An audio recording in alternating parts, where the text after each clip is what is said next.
Episode 121 to 130। 121 royal wedding वी। Yang Ning ने घृणा से अपनी मुठ्ठियां भींच लीं जब यांग लुयांग ने अचानक उसकी थोड़ी पकड़ ली और उसे अपनी उपहास भरी निगाहों से देखा। यांग निंग, तुम मेरे चूहे के रूप में क्राउन प्रिंस से शादी कर रही हो, इसलिए जैसा मैं तुम्हें आदेश देता हूँ वैसा ही करो। यह मत समझो कि यह शादी तुम्हारे लिए है। मैंने ही यह शादी तय की है, इसलिए तुम्हें वही करना होगा जो मैं कहूँ। अब से तुम मुझे झेंग लियांग के बारे में हर एक बात बताओगे, उसके खाने से लेकर उसके मिलने वाले लोगों तक। कुछ भी मत छोड़ना। क्या तुम मेरी बात समझ रही हो? उसने उसकी ठुड्डी पर जोर से चुटकी काटते हुए ठंडे स्वर में पूछा। यांग निंग दर्द से कराह उठी जब उसके नाखून उसकी त्वचा में गड़ गए, जिससे उसके चेहरे पर हल्की खरोंच आ गई। यांग लुयांग का ऐसा घिनौना रवैया देखकर उसकी भौहें और भी गहरी हो गईं। अब तक उसने उसे चीज़ें सावधानी से करने को कहा था और जो वह उससे करवाना चाहता था उसके बारे में उसने पहले कभी इतना पारदर्शी नहीं रहा था। हालांकि अब वह अपना असली रंग दिखा रहा था, उपन्यास के खलनायक का असली चेहरा। यदि वह ये जानते हुए भी ऐसा कर रहा था कि यू लिंग उसके साथ है और हमेशा से उसकी रक्षा कर रहा है, तो उसने यांग निंग को कैसे धमकाया होगा जब उसका पक्ष लेने या उसकी रक्षा करने वाला कोई नहीं था। Dot dot dot dot dot. यह आदमी सचमुच पिता के नाम पर निराशा है। जब उसके घिनौने हाथ उसे छूते तो वह उसका हाथ झटक कर अलग कर देना चाहती थी। हालांकि एक बार तो उसने यह अपमान सह लिया, क्योंकि अगर अब उसने कोई तमाशा खड़ा किया तो वह उससे सावधान हो जाएगा। फिर वह अपना घिनौना चेहरा उसके सामने दोबारा नहीं दिखाएगा और उसके लिए ये जानना मुश्किल हो जाएगा कि उसके दिमाग में क्या चल रहा है।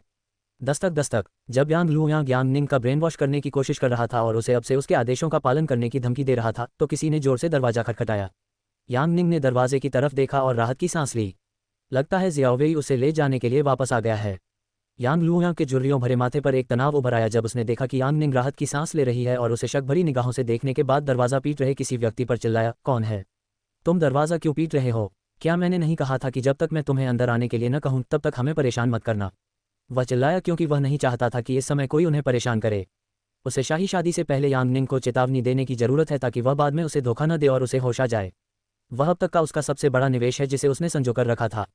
वह अपनी मेहनत को कैसे बेकार जाने दे सकता है? उसे उससे कुछ मुनाफा कमाना है। उसे उस जिंदगी का बदला चुकाना है जो उसने उसे दी है। उसे यह जानना चाहिए कि भले ही वह उसका पक्ष न ले, लेकिन उसके पास उसे अपने आदेशों का पालन कराने के कई अन्य तरीके हैं। शाही महल जैसी क्रूर जगह में जो षड्यंत्रों और विश्वासघात से भरी है, उसके लिए जीवित रहना संभव नहीं है, क्योंकि वह ये सुनिश्चित करेगा कि शाही महल में उसका जीवन दुखी और दयनीय हो जाए। Dot dot dot dot dot. Yang Luyang की दहाड़ सुनकर दरवाजे पर दस्तक क्षण भर के लिए बंद हो गई। यांग निंग ने निराशा में अपने होंठ भींच लिए, क्योंकि वह उम्मीद कर रही थी कि जियाओवेई अंदर आएगी और उसे इस असहज स्थिति से दूर ले जाएगी। वह अपने गुस्से को नियंत्रित करने की पूरी कोशिश कर रही थी, क्योंकि अगर वह अपना आपा खो बैठी तो वह यांग लुयांग और यांग निंग के बीच के तथाकथित रिश्ते को भूल जाएगी और यांग निंग की कमर में जोरदार लात मारेगी, क्योंकि वह इसका हकदार है। उसकी हिम्मत कैसे हुई कि वह उसकी अनुमति के बिना उसे छुए और उसके प्रति एक गुंडे की तरह व्यवहार करे तथा उसे इस तरह धमकाए जैसे वह उसकी बेटी न होकर उसकी कठपुतली हो। हालांकि अगर उसने आज कुछ असामान्य किया तो यांग लुयांग को उस पर शक हो जाएगा और वह उसे महल से बाहर निकालने की पूरी कोशिश करेगा, क्योंकि वह ऐसा करने में सक्षम है। उपन्यास पढ़ने के बाद उसे उससे सबसे ज्यादा नफरत हो गई। अंडरस्को। यांग लुयांग ने यांग निंग को गहरी सांस लेते देख हंसते हुए उसके चेहरे पर हल्के से थप्पड़ मारते हुए कहा, क्या तुमने सोचा था कि तुम्हारी नौकरानी तुम्हारी रक्षा के लिए अंदर आएगी? खैर, तुम गलत हो। भले ही वह आपकी वफादार नौकरानी है, वह कभी भी मेरे आदेश के खिलाफ नहीं जा सकती। यू लिंग के बारे में, चूंकि मुझे उसकी ताक झांक करने वाली प्रवृत्ति का पता है, इसलिए यहाँ आने से पहले ही मैंने उसे दूसरे कामों में व्यस्त कर दिया था। यांग निंग, तुम्हें मेरी काली छाया से कोई नहीं बचा सकता, यहाँ तक कि महामहिम भी नहीं। तो जिद्दी बनना छोड़ो और एक अच्छी लड़की की तरह पेश आओ जैसे तुम पहले आती थीं। अगर तुम ऐसा करोगी तो मैं तुम्हारे साथ अच्छा व्यवहार करूंगा, और अगर कोई चीज़ मेरे लिए अच्छी है तो क्या तुम्हें नहीं लगता कि वह तुम्हारे लिए भी फायदेमंद होगी? उसने उसे लुभाने की कोशिश की। हालांकि जब वह उसे धमकाने में व्यस्त था तभी किसी ने फिर से दरवाज़ा खटखटाया, जिससे वह हैरान रह गया। इससे पहले कि वह आवाज़ सुनकर कुछ समझ पाता और डांट पाता कि यह सब कौन कर रहा है, कमरे का दरवाज़ा बाहर से जोर से धक्का देकर खोला गया। यांग लुयांग चौंक गया और उसने तुरंत अपनी पीठ सीधी कर ली जब उसने वहां खड़े यू लिंग को देखा। यू लिंग को अचानक प्रकट होते देख उसका चेहरा पीला पड़ गया। उसने यांग निंग की तरफ एक नज़र डाली और फिर अपने हाथों को, जो पहले यांग निंग के चेहरे पर थप्पड़ मार रहे थे, अपनी पीठ के पीछे छिपा लिया और उन्हें जकड़ लिया। लेडी यू लिंग, आप यहाँ क्या कर रही हैं? क्या आप स्टोरेज रूम में उपहारों की सूची नहीं देख रही थीं? उसने उसके सामने अपनी घबराहट छिपाने की कोशिश करते हुए पूछा। कमरे में असहज माहौल देखकर यू लिंग के चेहरे पर गहरी उदासी छा गई।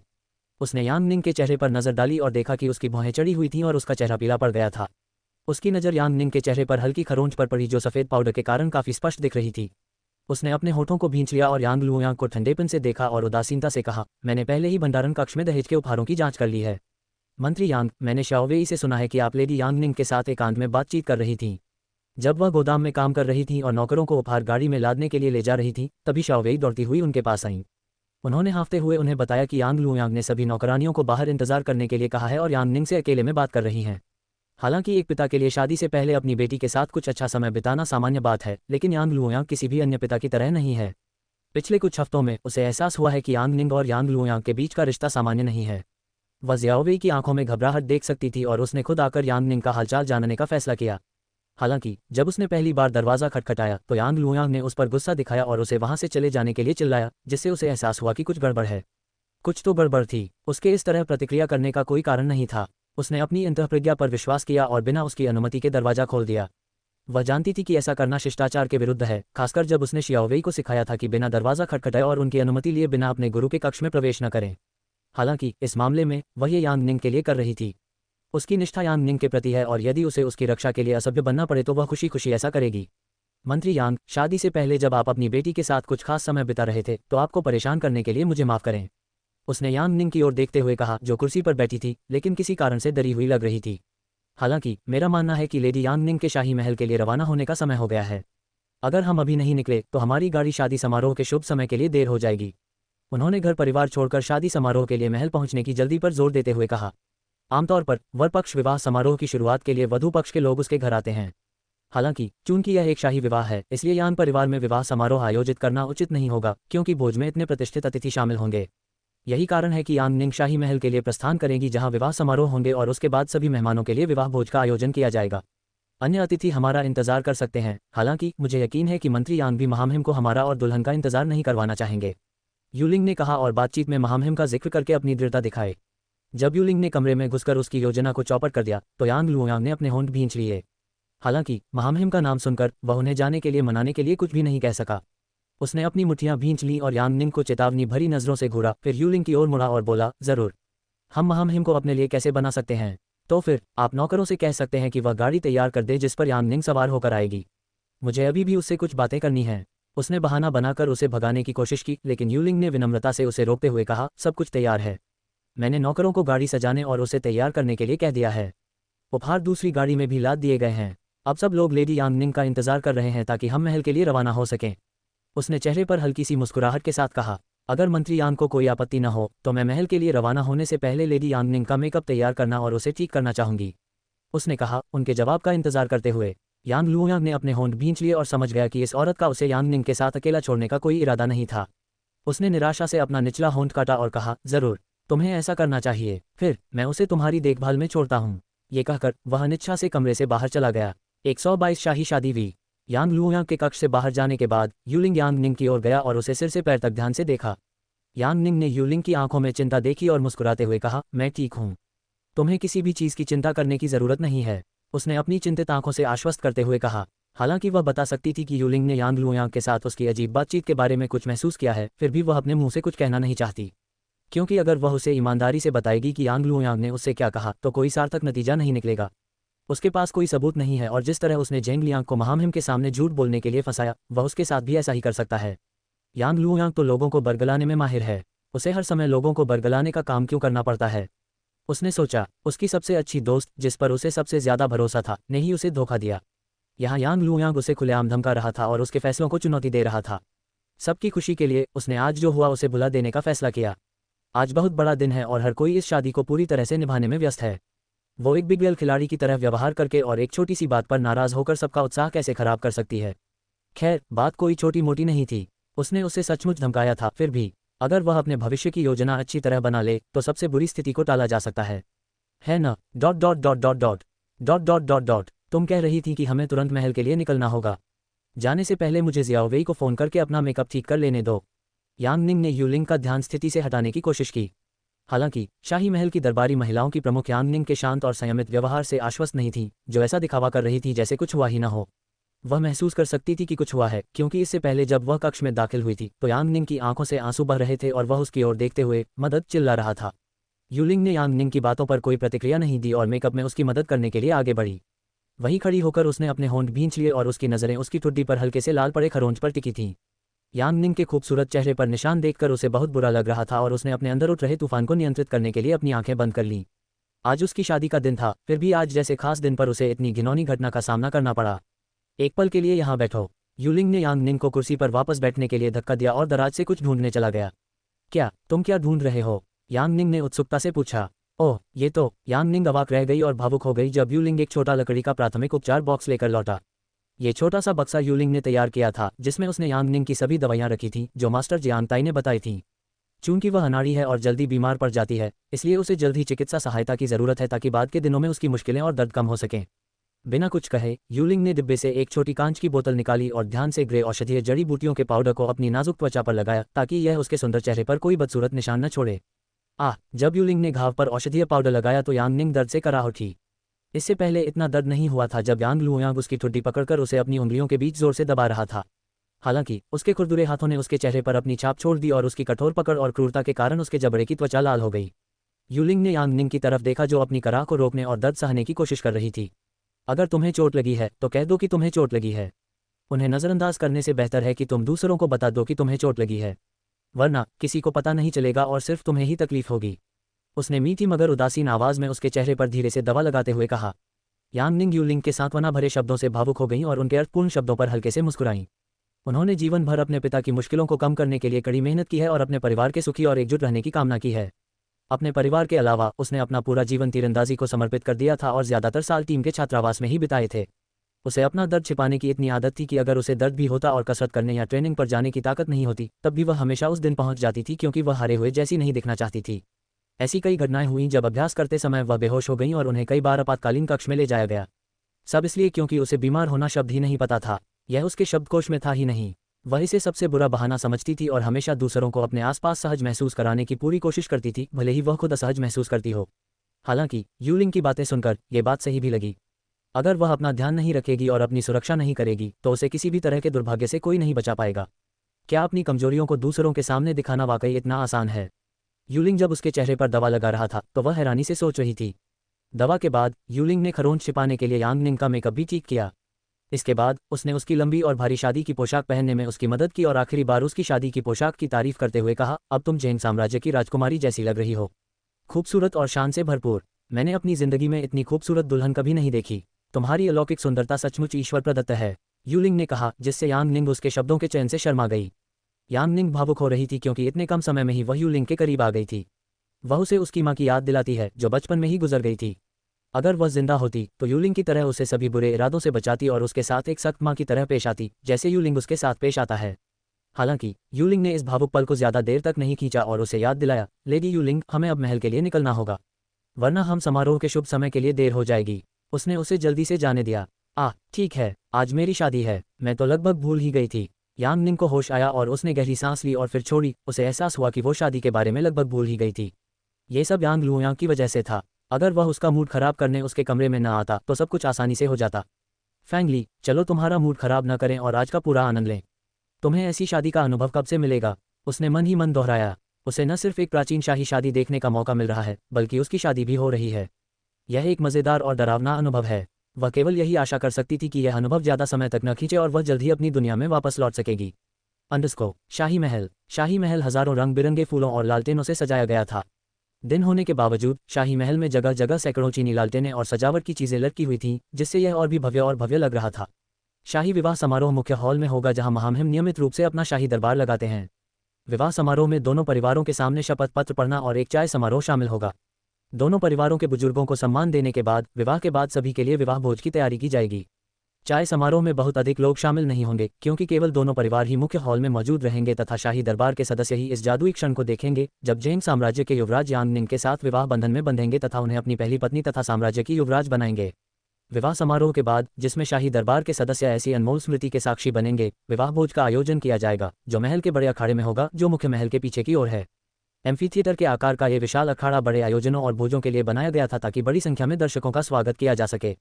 अन्य साम्राज्यों और राज्यों के सभी राजघराने, मंत्री, कुलीन और कुलीन लोग नए शाही जोड़े को आशीर्वाद देने के लिए विवाह भोज में शामिल होंगे। शाही विवाह का पहला दिन विवाह भोज, मनोरंजक नृत्य और सांस्कृतिक प्रदर्शन के साथ संपन्न होगा। शाही विवाह के दूसरे दिन झेंग लियांग और यांग निंग राजधानी के चारों ओर घोड़ागाड़ी पर सवार होकर परेड करेंगे ताकि दुनिया को अपनी एकजुटता की घोषणा की जा सके और लोगों को शाही जोड़े की शक्ति का गवाह बनाया जा सके। तीसरे दिन यांग निंग अपने माता पिता से मिलने जाएंगी और झेंग लियांग के साथ यांग परिवार में जाकर उनका अभिवादन करेंगी तथा उनका आशीर्वाद स्वीकार करेंगी। शाही विवाह समारोह के बाद एक लंबा सप्ताह होगा जिसमें उन्हें कई औपचारिकताएं पूरी करनी होंगी। 123 शाही शादी 7। शाही महल का प्रवेश द्वार दरबारी महिलाओं और रखेलों से खचाखच भरा था, जो कतार में खड़ी होकर यांग निंग की गाड़ी का इंतजार कर रही थी ताकि दुल्हन और दुल्हन के परिवार का स्वागत कर सकें। कुछ और नौकर भी थे जो ये तमाशा देखने और नई दुल्हन की खूबसूरती की प्रशंसा करने आए थे। शाही महल की यह परंपरा थी कि महारानी सभी दरबारी महिलाओं और महामहिम की रखेलों के साथ प्रवेश द्वार पर आती थीं और नई दुल्हन का स्वागत करती थीं, जो जल्द ही युवराज के साथ विवाह बंधन में बंधने वाली होती थी और साम्राज्य की युवराज राजकुमारी बनने वाली होती थी। रखेलें दुल्हन के स्वागत के लिए फूलों से भरी बांस की टोकरियां लेकर चल रही थीं और दरबार की महिलाएं दुल्हन के परिवार पर छिड़कने के लिए सुगंधित जल के छोटे छोटे बर्तन लेकर चल रही थीं।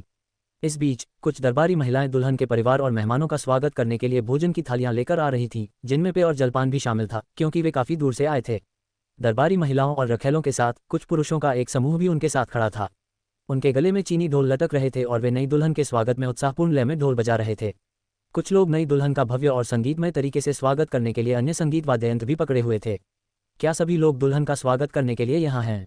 समूह के बीच में खड़ी एक रखेल ने पूछा, ये सुनिश्चित करने के लिए कि सभी लोग दुल्हन के परिवार का स्वागत करने के लिए प्रतीक्षा में खड़े होंगे। दुल्हन की गाड़ी जल्द ही आने वाली है। महारानी कहाँ हैं? क्या उन्हें नई दुल्हन का स्वागत करने के लिए हमारे साथ यहाँ नहीं खड़ा होना चाहिए? आगे की पंक्ति में खड़ी एक उपपत्नी ने इधर उधर देखा और पूछा, जब उसे महारानी अपने बीच खड़ी नहीं दिखी। किसी ने उसे पहले ही बता दिया था कि दुल्हन की गाड़ी जल्द ही आने वाली है। अगर वह अभी तक उसका स्वागत करने नहीं आई है तो मुझे लगता है कि वह नई दुल्हन का स्वागत करने भी नहीं आएगी। क्या वह इस शादी से खुश नहीं है? उसके बगल में खड़ी उपपत्नी ने सोचा। ...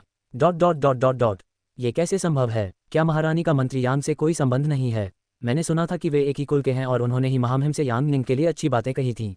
वह इस विवाह संबंध से कैसे प्रसन्न नहीं हो सकती? उपपत्नी ने प्रश्न उठाया। जब सब सोच रहे थे कि महारानी नई दुल्हन का स्वागत करने के लिए क्यों मौजूद नहीं है, तभी दरबार की एक महिला ने शाही महल की ओर आती हुई गाड़ी की झलक देखी और जोर से चिल्लाकर सबको सचेत किया, दुल्हन की गाड़ी आ गई है। मैं उनका कारवां आते हुए देख सकती हूँ। ...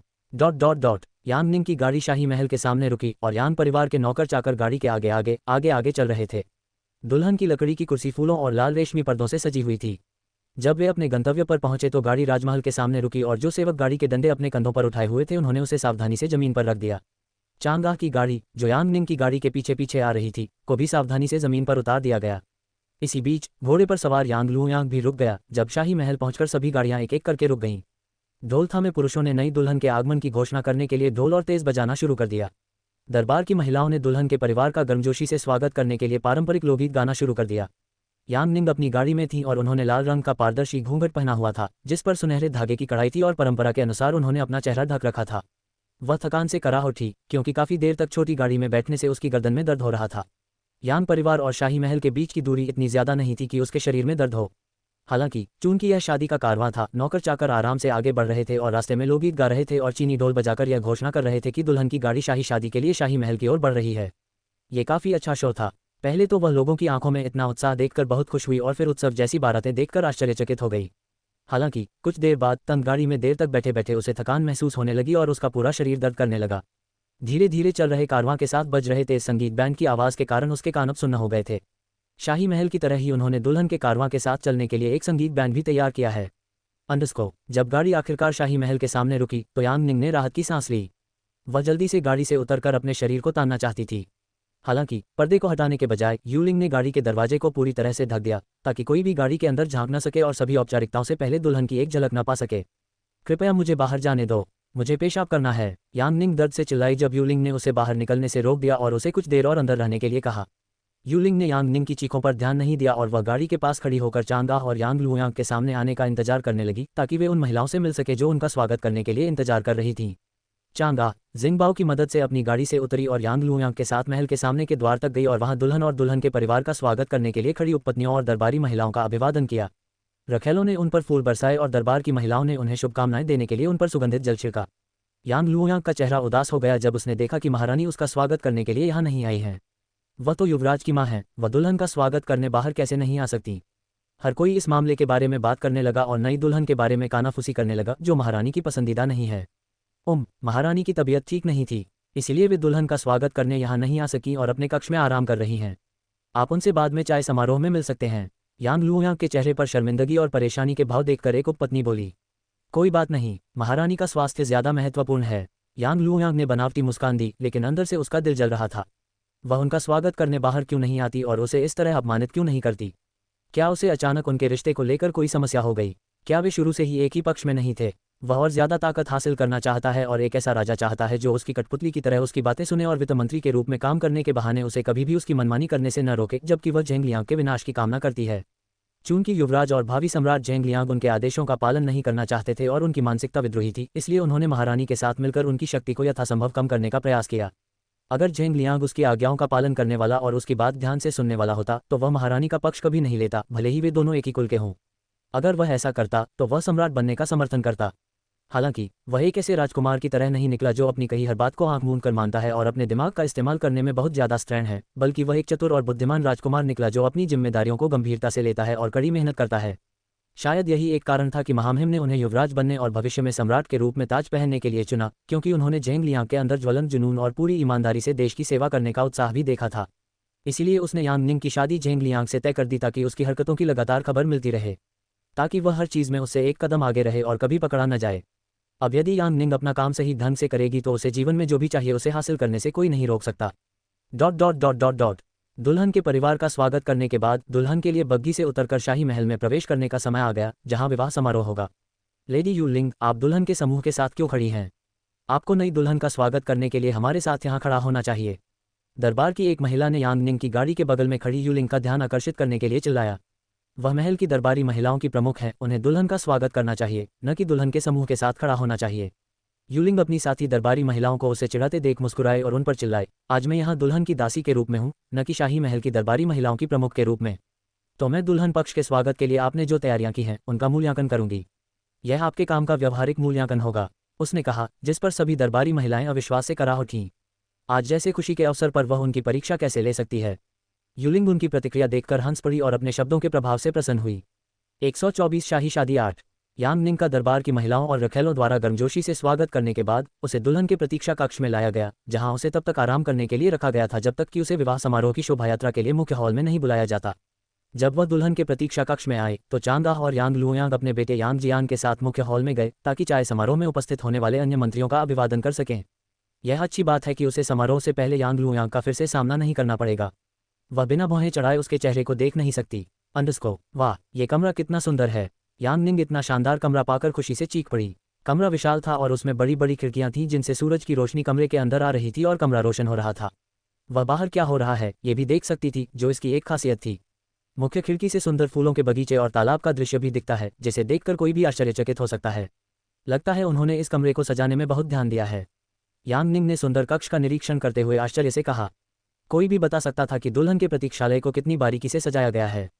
कमरे में ढेर सारी सजावटी चीजें थीं और मोमबत्तियां, लालटेनें और फूल भी थे जो कमरे की खूबसूरती में चार चांद लगा रहे थे। कमरे में एक बड़ा सा दर्पण रखा था जिसमें सुनहरा फ्रेम लगा था ताकि वह शादी समारोह के लिए मुख्य हॉल में बुलाए जाने से पहले अपना मेकअप ठीक कर सके।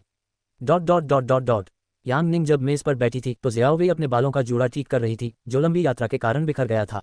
यांग निंग ने बातचीत शुरू की और उससे पूछा, ज़ियाओ वेई, हमें यहाँ कितनी देर इंतजार करना होगा? मुझे नींद आ रही है। यांग निंग ने थके हुए स्वर में जम्हाई ली, क्योंकि वह कमरे में नर्म और आरामदायक बिस्तर पर कूदकर झपकी लेना चाहती थी। ज़ियाओ वेई ने अपनी पत्नी की तरफ देखा, उसे बुरा लग रहा था, और बोली, बस थोड़ा और मिलेडी, जल्द ही बारातें शुरू हो जाएंगी, बस तब तक इंतजार करना। उसने उससे झूठ बोला। वह यांग निंग के लिए बुरा महसूस कर रही थी क्योंकि वह सुबह जल्दी उठ गई थी और थकान के कारण उसकी आंखें झुकी हुई थीं। हालांकि अभी थकने का समय नहीं था। शादी की रस्में अभी शुरू नहीं हुई थीं और आगे एक लंबा दिन है। चाय समारोह के बाद कई कार्यक्रम हैं जिनमें यांग निंग को भाग लेना है और उनके लिए जागते रहना है। अब वह केवल रात को ही आराम कर सकती है, उससे पहले नहीं। क्या मैं थोड़ी देर इस बिस्तर पर नहीं लेट सकती? मैं कुछ भी करने से पहले एक झपकी लेना चाहती हूँ, यांग निंग ने आग्रह किया। बिस्तर उसे बुला रहा था और अगर वह झपकी नहीं लेती तो उसे एक बार फिर सिर दर्द हो जाता। जूनुआन ने उसे प्रश्नवाचक दृष्टि से देखा और उससे पूछा, पावर नैप क्या है मिलीडी? यांग निंग ने आह भरी क्योंकि वह अपनी दुनिया की बातें समझाने में बहुत थक गई थी। मेरा मतलब है, मैं कुछ भी करने से पहले आराम करना चाहती हूँ। क्या ये संभव है? उसने फिर पूछा। ज़ियाओ वेई ने चिल्लाकर कहा जब उसे समझ आया कि वह क्या कह रही है। उसने अपने होंठ भींच लिए और झिझकते हुए सिर हिलाकर उसके सुझाव को अस्वीकार कर दिया। तुम ऐसा नहीं कर सकती। अगर तुम बिस्तर पर लेट जाओगी तो तुम्हारा हेयर स्टाइल बिगड़ जाएगा और रेशमी स्कर्ट भी झुर्रीदार हो जाएगी। उसने आईने में अपनी परछाई से उसे माफी मांगते हुए देखते हुए कहा। ज़ियाओ वेई के साफ इनकार से यांग निंग के चेहरे पर उदासी छा गई। हालांकि उसने अभी भी हार नहीं मानी है। वह सोच में पड़ गई और बिस्तर पर लेटने का कोई रास्ता ढूंढना चाहती थी, बिना अपने बालों को बिगाड़े और अपनी स्कर्ट पर सिलवटें डाले। इससे पहले कि वह आराम कर पाती और आरामदायक गद्दे पर अपनी पीठ सीधी कर पाती, एक दरबारी महिला लेडी यूलिंग के साथ यांग निंग को मुख्य हॉल तक ले जाने के लिए आ गई। लेडी यांग निंग, चाय समारोह का समय हो गया है। आपको हमारे साथ आना चाहिए, यूलिंग ने कहा। जैसे ही यांग निंग ने यह सुना, उसका दिल सामान्य से ज़्यादा तेज़ी से धड़कने लगा। घबराहट के कारण उसका गला सूख गया और सांस फूलने लगी। किसी भी प्रतियोगिता से पहले उसने इतना दबाव और घबराहट कभी महसूस नहीं की थी। उसने अपने हाथों की ओर देखा जो अब बर्फ जैसे ठंडे हो गए थे और अपनी तेज़ धड़कन को शांत करने के लिए एक गहरी सांस ली। शांत हो जाओ फैंगली, सब ठीक हो जाएगा। तुम सिर्फ शादी कर रही हो, मरोगी नहीं। कोई बात नहीं, कोई बड़ी बात नहीं है। उसने मन ही मन यही दोहराया और यांग निंग और दरबार की दूसरी महिलाओं के साथ कमरे से बाहर निकल गई। उन्होंने उसकी पोशाक और चेहरे को ढंके हुए घूंघट को ठीक करने में उसकी मदद की। जियाओवेई ने उसे एक हाथ से पकड़ रखा था। इस बीच यूलिंग उसे दूसरी तरफ से सहारा दे रहा था क्योंकि वह अपने चेहरे को ढके घूंघट के कारण मुश्किल से कुछ देख पा रही थी। यह एक जालीदार कपड़े का घूंघट था, लेकिन फिर भी उसे अपने कदमों पर ध्यान देने की जरूरत थी ताकि इस लंबे रेशमी स्कर्ट को संभालते समय वह ठोकर खाकर गिर न जाए। मुख्य हॉल की चहल पहल उस समय थम गई जब महामहिम वहां पहुंचे और महारानी के साथ अपना सिंहासन ग्रहण किया। यांग लुयांग और चांगाह ने सम्राट और महारानी का अभिवादन किया और अपनी अपनी जगह बैठने से पहले कुछ खुशखबरी का आदान प्रदान किया।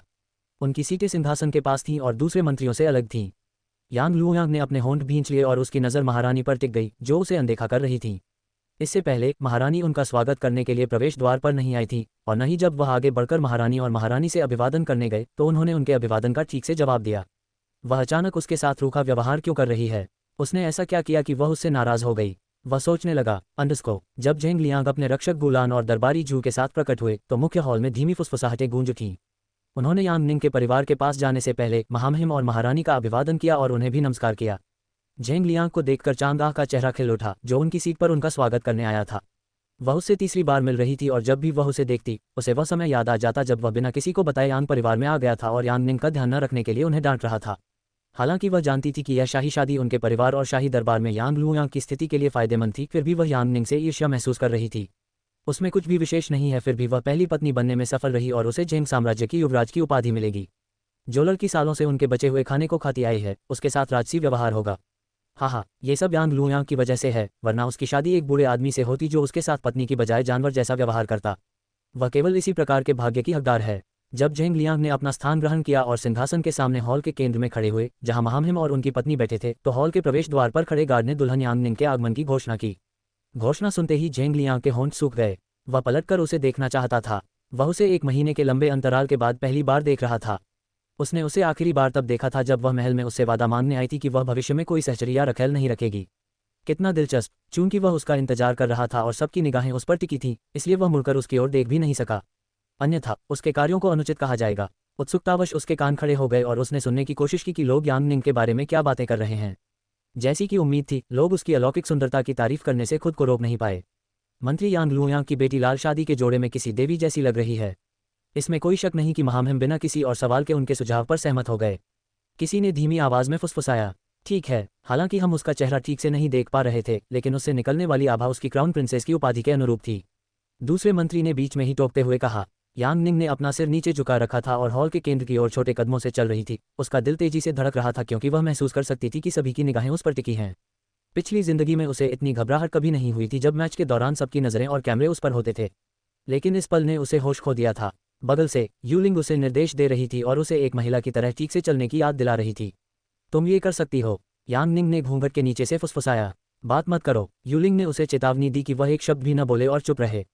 यांग निंग ने अपने होंठ बंद कर लिए और अपने कदमों पर ध्यान केंद्रित किया। उसे धीरे धीरे और सुरुचिपूर्ण ढंग से चलना चाहिए। महिला के समान 126 शाही शादी एक्स। शादी के भोज के बाद यांग लुयांग और चांगाह यांग निंग को अलविदा कह रहे थे और यांग परिवार में लौटने की तैयारी कर रहे थे। दूसरी दुल्हनों के उलट यांग निंग ने अपने माता पिता को विदा करते हुए एक आंसू भी नहीं बहाया। वह तो उन्हें यहाँ छोड़ते देखकर बहुत खुश थी और खुश थी कि अब उसे रोज रोज उनसे मिलने और अपना मूड खराब करने की जरूरत नहीं पड़ेगी। सुबह जिस तरह से यांग लुयांग ने उसे धमकाया था, उसके बाद वह उनका सामना करने में और भी अधिक घृणा महसूस कर रही थी। हालांकि उसे अपने तथाकथित छोटे भाई यांग जियान को यांग लुयांग और चांगाह के साथ जाते देखकर अजीब लगा, क्योंकि भले ही वह परेशान करने वाला हो, लेकिन वह अपने माता पिता जैसा भ्रष्ट बच्चा नहीं है।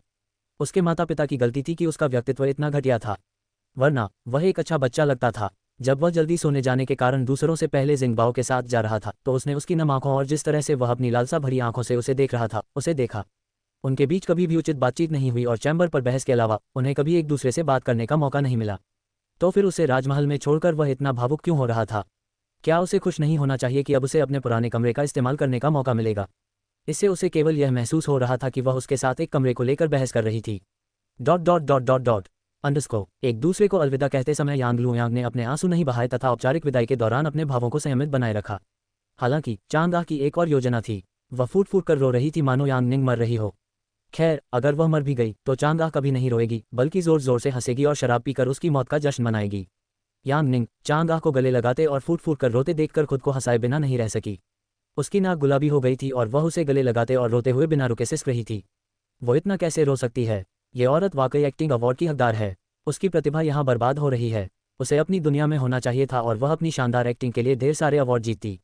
जेंग लियांग यांग निंग के बगल में खड़ा था और उसने चांगआह और यांग लुयांग को देखते हुए उसकी ठंडी उदासीन अभिव्यक्ति देखी। उसके विचार उसके चेहरे पर साफ साफ लिखे हुए थे। उसे इस तरह देखकर उसे राहत मिली कि आखिरकार उनकी शादी हो गई और उसने अपने विवाह के बारे में दोबारा सोचने के लिए महामहिम से अनुरोध करने का निर्णय नहीं लिया। कम से कम वह उसके बारे में पहले की तरह चिंतित नहीं होगा, क्योंकि अब उसे उस घर में वापस जाने की जरूरत नहीं होगी जहां कोई उसकी परवाह नहीं करता और जहां कोई भी उसके बीमार होने पर उसके लिए चिकित्सक को बुलाने के बजाय उसे मरने देगा। उसे अपने परिवार को छोड़कर जाने का बुरा नहीं मानना चाहिए, क्योंकि वह उसके साथ रहेगा और उसकी देखभाल करेगा। आखिरकार वे पति पत्नी बन गए हैं।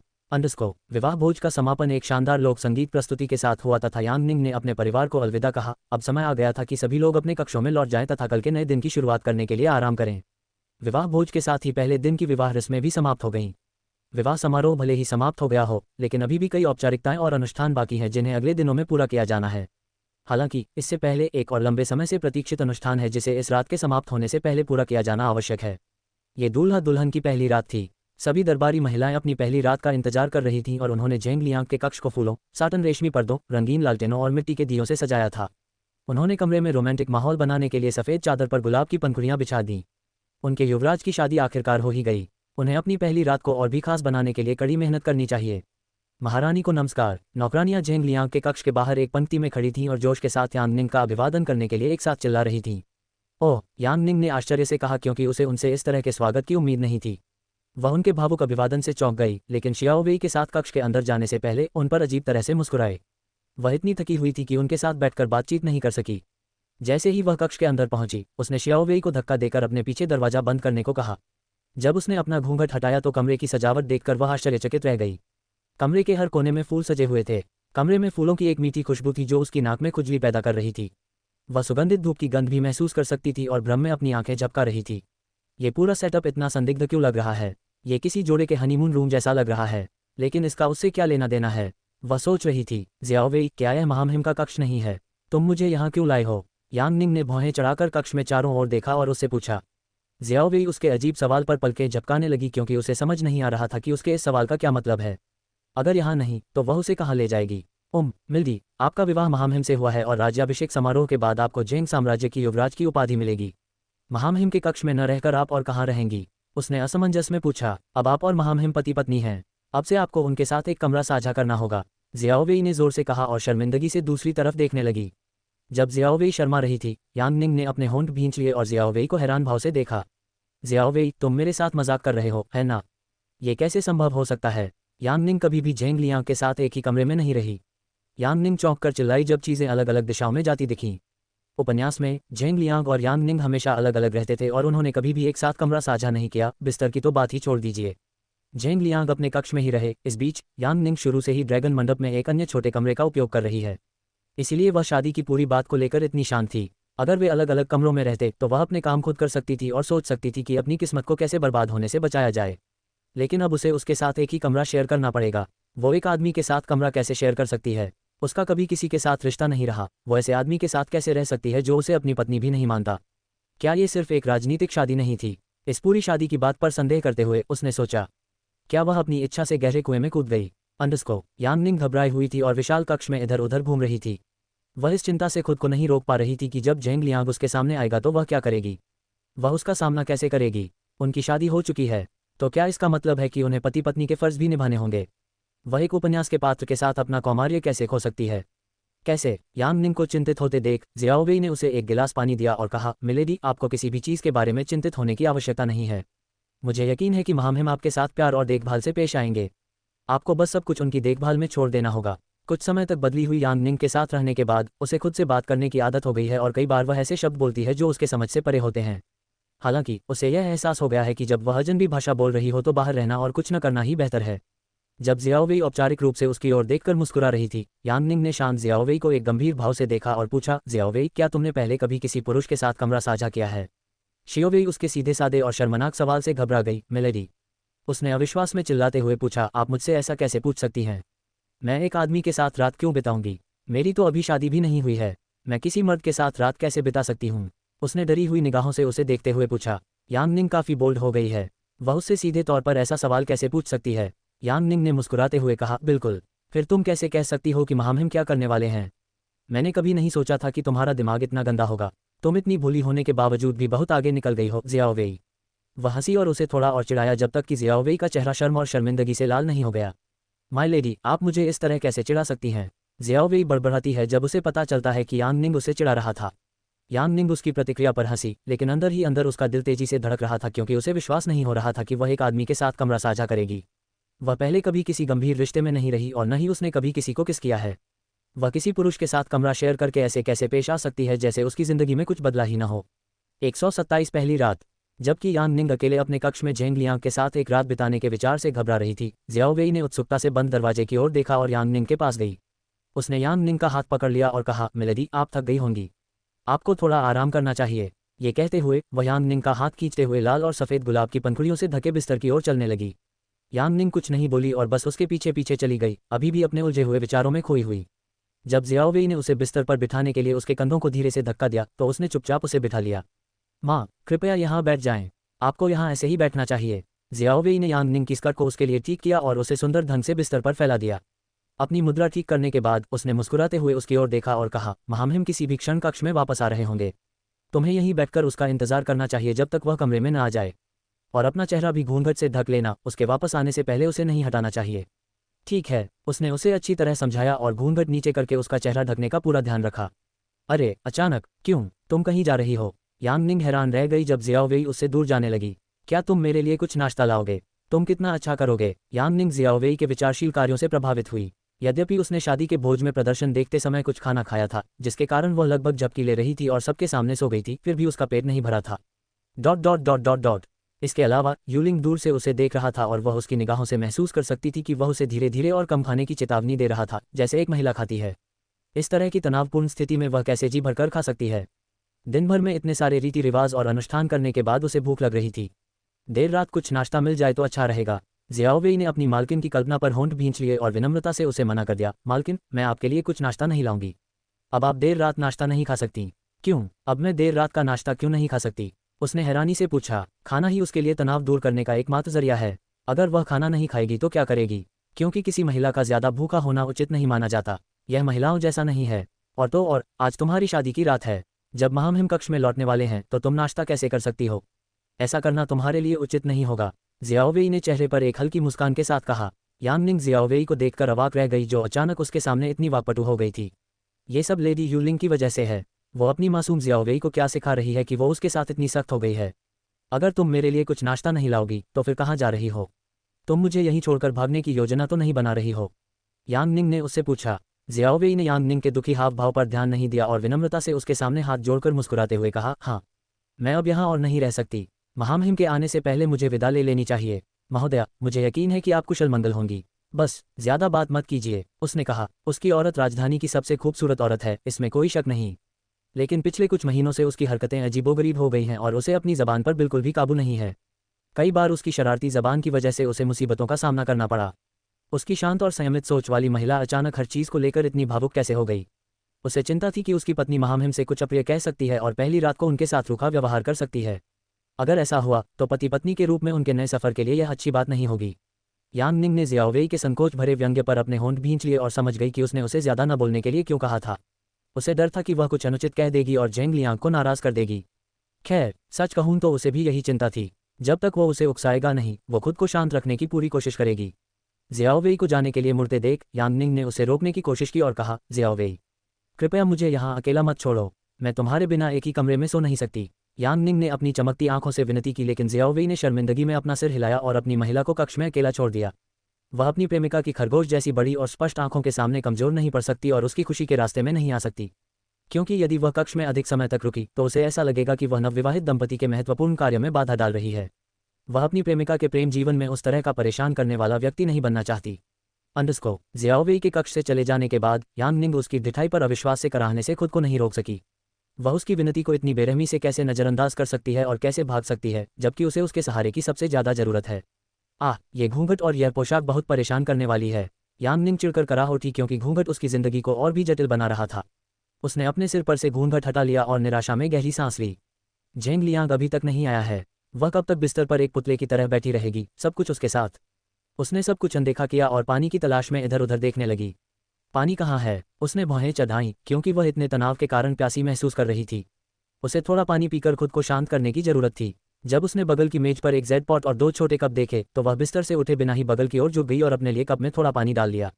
उसने कप में भरा पानी एक ही बार में गटक लिया। हालांकि एक ही बार में पानी पीने से उसके माथे पर कुछ झुर्रियां पड़ गईं।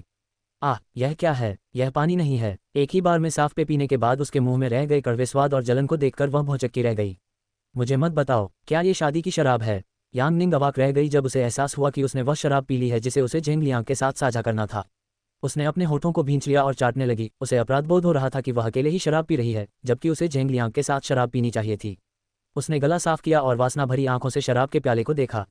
आखिर इसमें एक मीठा नशीला स्वाद क्यों रह जाता है? उसने शराब के बर्तन को घूरते हुए पूछा, क्या मुझे एक कप और पीना चाहिए? मुझे अभी भी प्यास लग रही है। कुछ पल सोचने के बाद उसने अपने लिए एक और गिलास बनाया और उसे भी एक ही घूंट में गटक लिया। जितना ज्यादा पियोगे उतना ही अच्छा स्वाद कैसे आएगा? उसने कहा और गहरी सांस लेने के लिए रुककर 2 कप और वाइन पी ली। मुझे इतनी गर्मी क्यों लग रही है? उसने कराहते हुए अपनी ऊपरी बनियान ढीली कर दी जिससे उसे असहजता महसूस हो रही थी। अभी भी बर्तन में थोड़ी शराब बाकी है।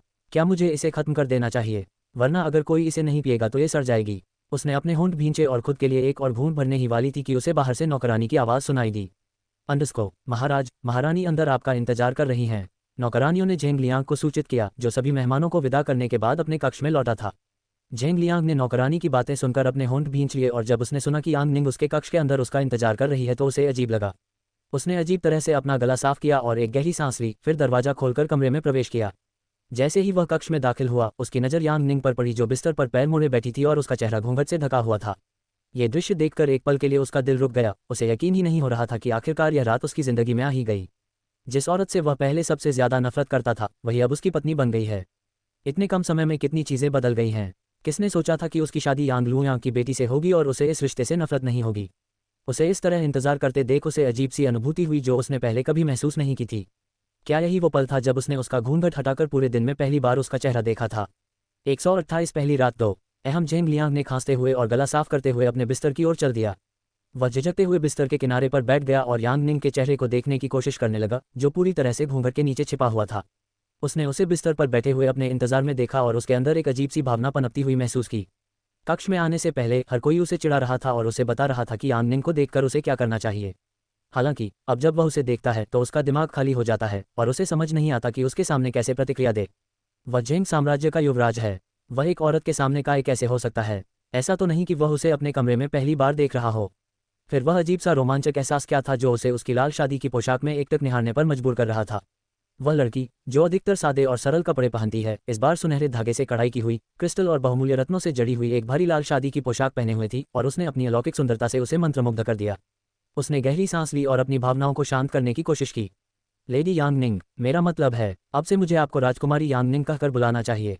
आपको इंतजार कराने के लिए मैं माफ़ी चाहता हूँ।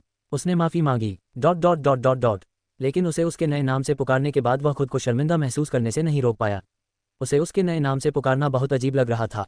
यद्यपि उसे राज्याभिषेक समारोह के बाद राजकुमारी का दर्जा दिया जाएगा, लेकिन उसने साम्राज्य के युवराज से विवाह करके पहले ही युवराज का दर्जा प्राप्त कर लिया है। उदाहरण के लिए उन्हें क्राउन प्रिंसेस या प्रिंसेस कहना कोई गलत बात नहीं है।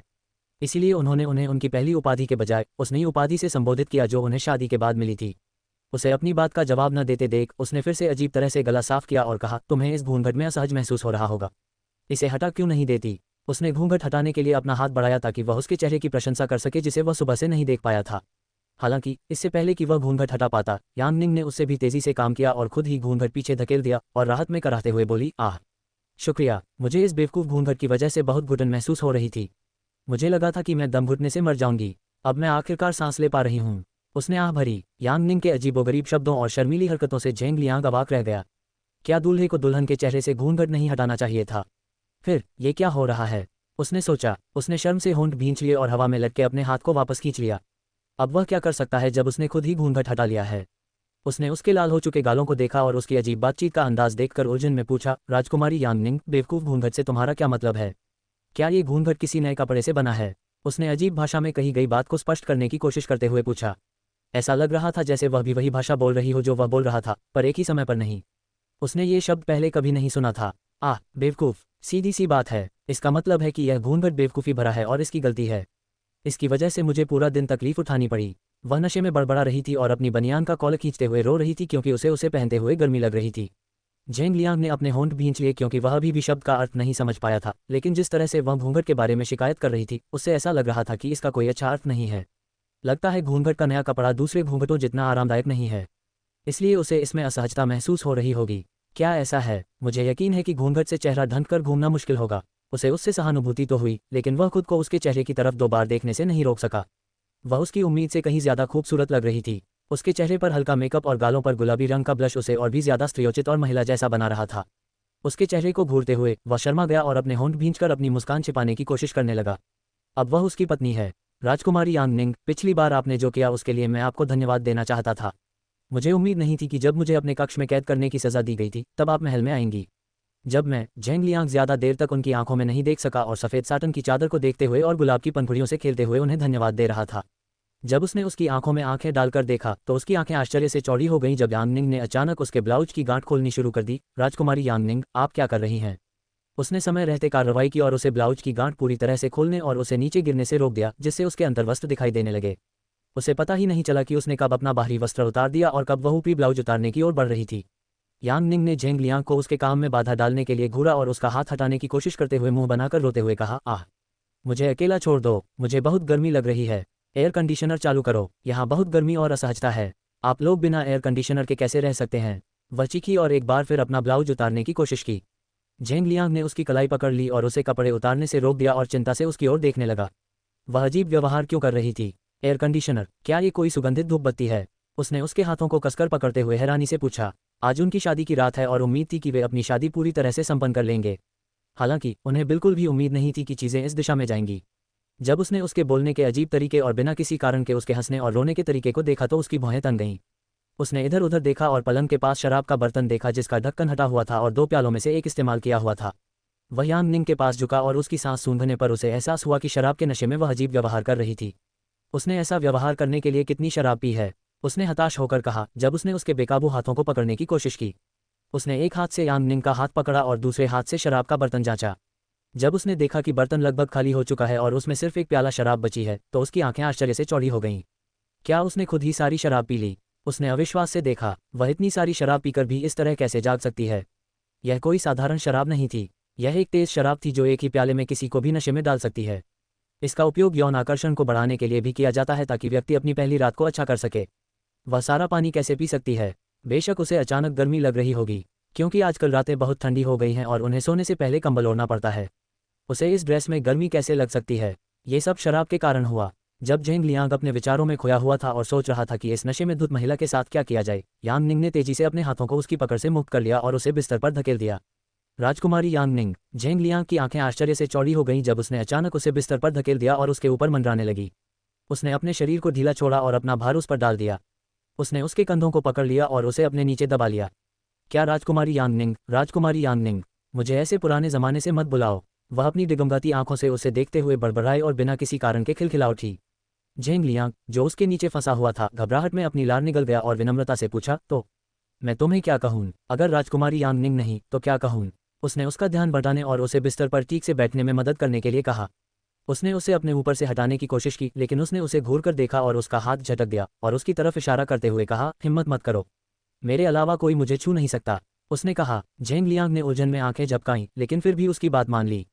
वह उस आदमी से क्या कहेगा जो इतना नशे में है कि कुछ भी ठीक से सोच ही नहीं पा रहा है। यांगनिंग ने उसकी आंखों में देखा और एक मूर्ख की तरह मुस्कुराते हुए अपनी उंगलियों से उसके चेहरे को सहलाया और कहा, आप मुझे फैंग फैंग कह सकते हैं। मैं किसी को भी मुझे ऐसा कहने की इजाज़त नहीं देती। सिर्फ मेरे करीबी लोग ही मुझे फैंग फैंग कह सकते हैं। चूंकि तुम सुंदर हो और तुम्हारा चेहरा भी सुंदर है, इसलिए मैं तुम्हें मुझे ऐसा कहने की इजाज़त देती हूँ। सुंदर लोग अपवाद होते हैं, उसने कहा। Fang Fang. झेंग लियांग ने अपनी बाहें उठाईं और उलझन से उसकी ओर देखा। वह फैंग फैंग कहलाना क्यों चाहती है? उसने सोचा, उसे पता है कि वो ये सब नशे की हालत में कर रही है।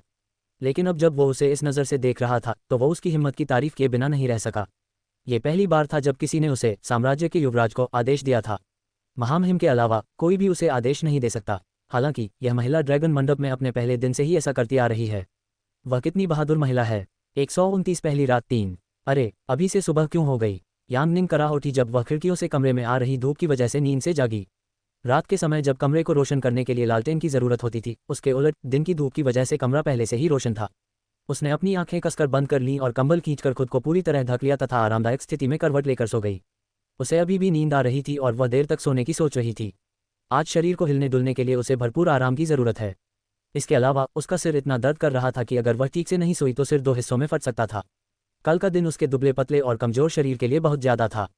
उसने अपने सिर के नीचे एक तकिया रख लिया और दूसरे तकिए को गले लगाकर आरामदायक नींद सो गई। यह अच्छा है उसने कराहते हुए कहा और आराम से सोने के लिए अपने मुलायम तकिए को गले लगा लिया। उसने अपने मुलायम और बड़े तकिए को सहलाया और ये देखकर प्रसन्न हुई कि यह कितना मजबूत और टिकाऊ होते हुए भी चिकना है। वह पुनः सोने ही वाली थी और स्वप्नलोक में खो गई थी, तभी उसे कुछ महसूस हुआ। ओह ये तकिया, यह इंसान जैसा क्यों लग रहा है। उसने अपनी सांस रोक ली जब उसे एक अजीब सा एहसास हुआ। Dot dot dot dot dot तकिए से तकिए जैसी गंध नहीं आती बल्कि मानव शरीर की गंध जैसी आती है।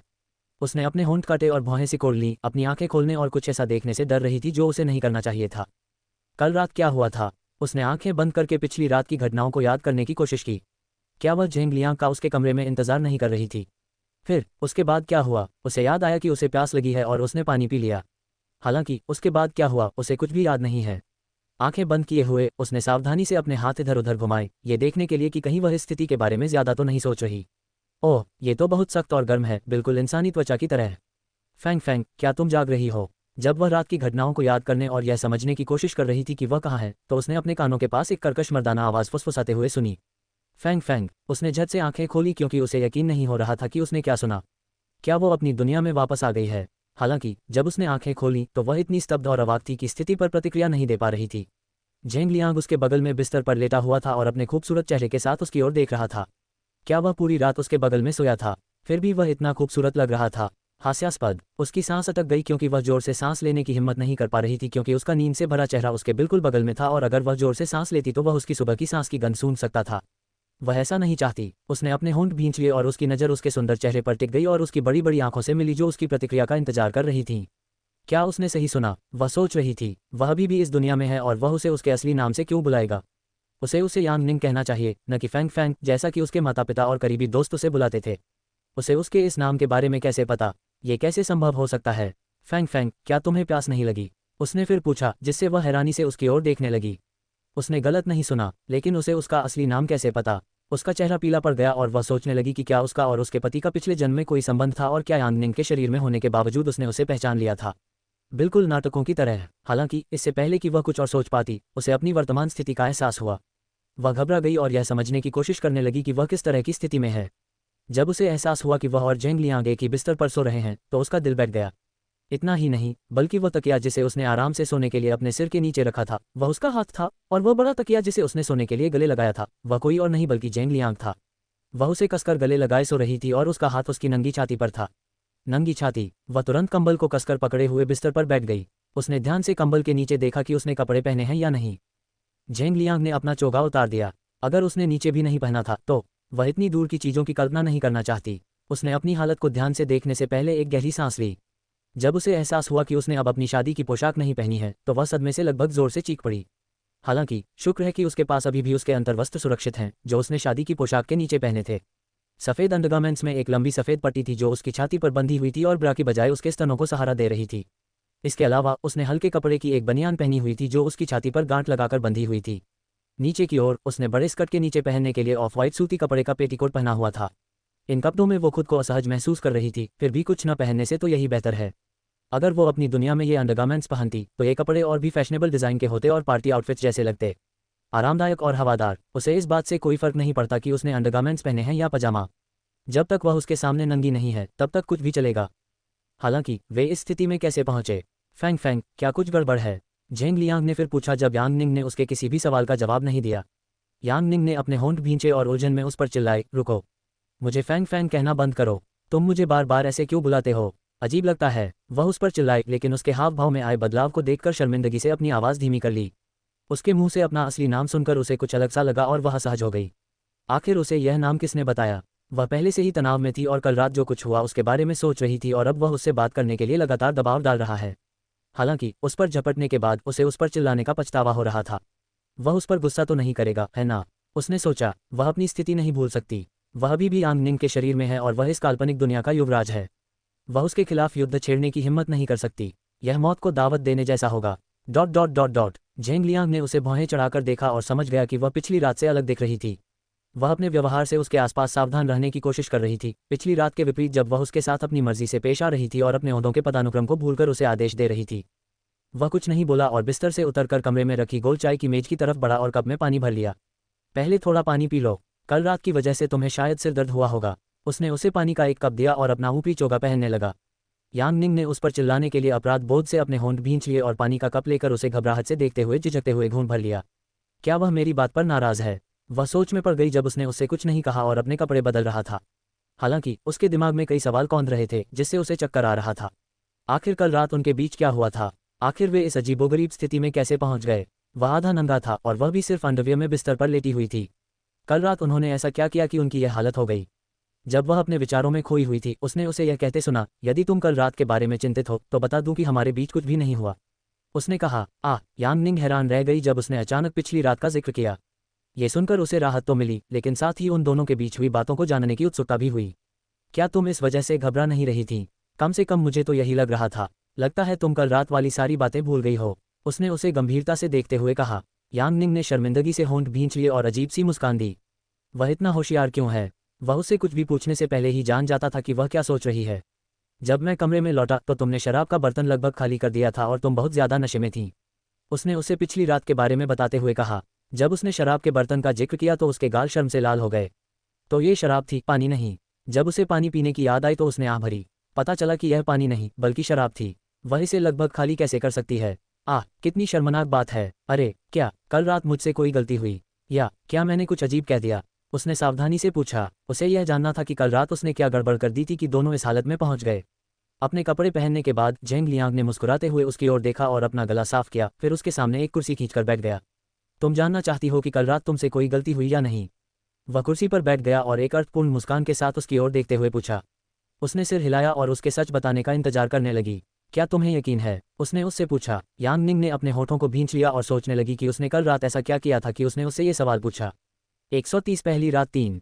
कल रात इसीलिए तो तुम मुख्य भूमिका में हो। बहुत सुंदर। यांग निंग झेंग लियांग के चेहरे को सहलाते हुए मूर्ख की तरह हंसी।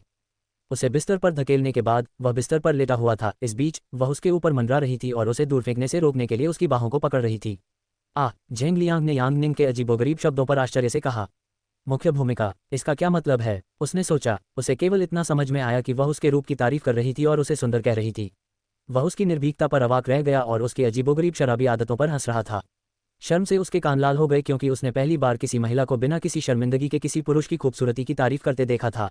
वह इतनी साहसी और सीधी सादी कैसे हो सकती है? वह सोचने लगा। थोड़ी शराब पीने के बाद वह उससे बिल्कुल अलग दिख रही थी जैसा उसने अब तक देखा था। राजकुमारी यांग निंग, मुझे लगता है आपने बहुत ज्यादा शराब पी ली है। आपको आराम करना चाहिए और हम सुबह बात करेंगे। झेंग लियांग ने यांग निंग को अपने ऊपर से हटाने की कोशिश करते हुए कहा। Dot dot dot dot dot अगर वे इस निंदनीय स्थिति में लंबे समय तक रहेंगे तो उनके लिए अपनी भावनाओं को नियंत्रित करना मुश्किल हो जाएगा। आखिर वो भी तो एक इंसान ही है। उसकी इच्छा शक्ति चाहे कितनी भी मजबूत क्यों न हो, कभी न कभी तो वो कमजोर पड़ ही जाती है।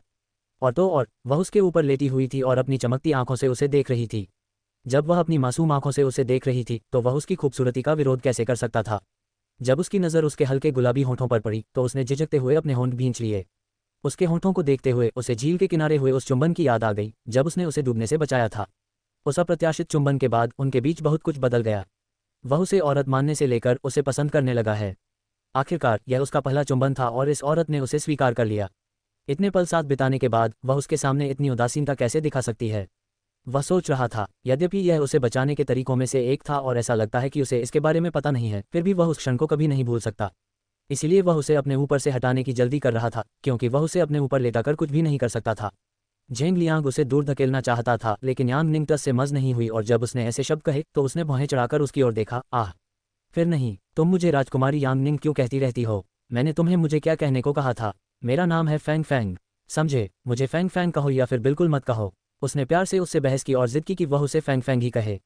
जेंग लियांग ने गहरी सांस ली जब उसने उन मनमोहक आंखों से उसकी ओर देखा और अंततः उसके नशे में चूर शब्दों के आगे झुकते हुए कहा, ठीक है, फैंग फैंग, क्या यह अच्छा है? हाँ, ये प्यारा नाम है ना? उसने नशे में अपना सिर इधर उधर घुमाते हुए पूछा। जेंग लियांग ने उसकी प्यारी हरकतें देखकर ठहाका लगाया और कहा, हाँ, ये सचमुच प्यारी लग रही है। किसने सोचा होगा कि यांग परिवार की कुलीन महिला शराब पीने के बाद इतनी प्यारी और अस्त व्यस्त हो जाएगी। हालांकि उसे इस तरह व्यवहार करते देख उन्होंने कहा कि अब से दूसरों के सामने शराब पीना उसके लिए उचित नहीं होगा। वह दूसरों को उसका ये प्यारा पक्ष देखने की अनुमति नहीं दे सकता। फैंग फैंग, तुम्हें अपना सिर इस तरह नहीं हिलाना चाहिए, वरना कुछ ही मिनटों में तुम्हें चक्कर आने लगेंगे। जेंग लियांग ने उसे अजीब तरह से उसके नए नाम से पुकारा। उसे यांग निंग की बजाय फैंग फैंग कहना एक अजीब सा एहसास था। हालांकि कुछ न करने से तो यही बेहतर है। अगर वह उसे यांग निंग कहेगा तो वह फिर उस पर झपट पड़ेगी और फिर कभी सोएगी नहीं। इसीलिए उसने अभी के लिए उसकी हरकतों को नज़रअंदाज करने और उसे सोने देने का फैसला किया। जब उसने यांग निंग के सिर को ज्यादा हिलने से रोका तो उसने प्यार से उस पर मुंह बनाया और फिर जोर से हंस पड़ी। हाँ, ठीक है जेंग जेंग, उसने ऊंचे स्वर में प्यार से कहा। जेंग लियांग तब हक्का बक्का रह गया जब उसने उसे जेंग लियांग की बजाय जेंग जेंग कहकर पुकारा। उसकी मां के निधन के बाद ये पहली बार था जब किसी ने उसे इतने आत्मीयता और स्नेह से पुकारा था। जब उसने उसे जेंग जेंग कहकर पुकारा तो उसका दिल धड़क उठा। उसने उसकी आंखों में देखा और पाया कि वह भी उसकी आंखों में देख रही है। जब उनकी नज़रें मिली तो कमरे में एक अजीब सा माहौल बन गया और उसने अपने शरीर का तापमान भी बढ़ता हुआ महसूस किया। उसने तो शराब भी नहीं पी थी, फिर उसे गर्मी क्यों लग रही थी? वह सोच रहा था। यांग निंग ने भी अपनी लार निगल ली क्योंकि उसे लगा कि उसका शरीर अंदर से जल रहा है और जेंग लियांग, एक इंसान, उसे चिकन ड्रमस्टिक जैसा लगने लगा। स्वादिष्ट और रसीला। उसने ठीक से सांस लेने के लिए अपने ब्लाउज का कॉलर ऊपर खींचा और अपना सिर थोड़ा नीचे किया और इस स्वादिष्ट दिखने वाले ड्रमस्टिक का स्वाद लेना चाहती थी।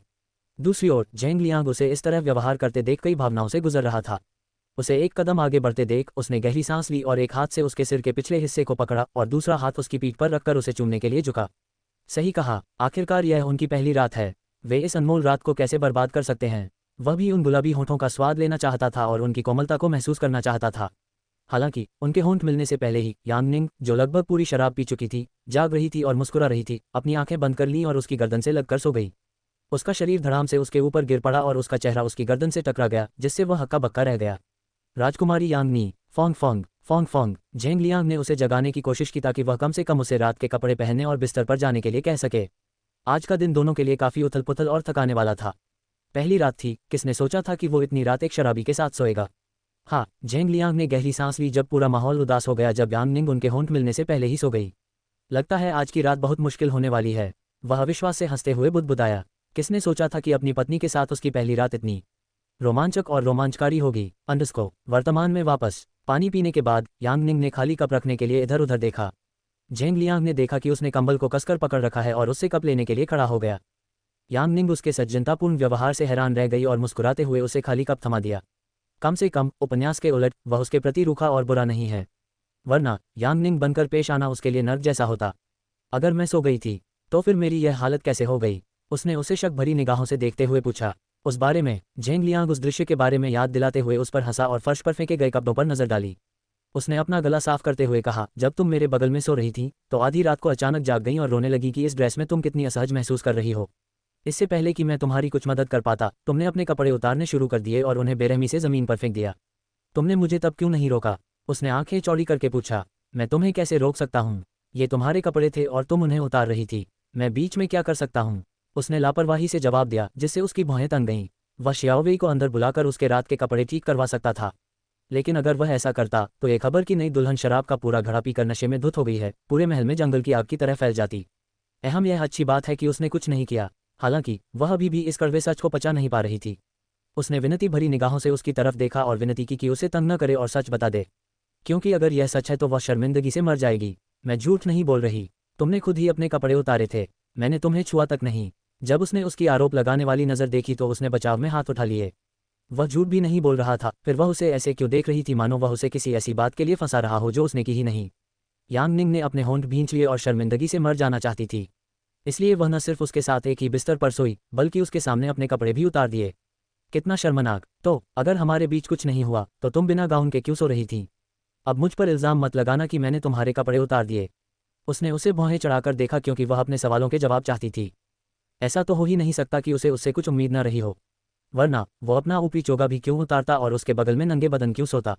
जेंग लियांग उसके साहसिक प्रश्न से आश्चर्यचकित हुआ और उसकी स्पष्टवादिता से थोड़ा प्रभावित हुआ। ठीक है, तुमने खुद कहा, अपने कपड़े उतारने के बाद तुमने मेरे कपड़े भी उतार दिए क्योंकि चोगे पर लगे क्रिस्टल तुम्हारी त्वचा को खरोंच रहे थे और तुम्हें खुजली और घाव का एहसास करा रहे थे। उसने जवाब दिया। जब वह पिछली रात के बारे में सोचता है तो उसके कान लाल हो जाते हैं क्योंकि चीज़ें उसकी उम्मीद से कहीं ज़्यादा बिगड़ रही थीं।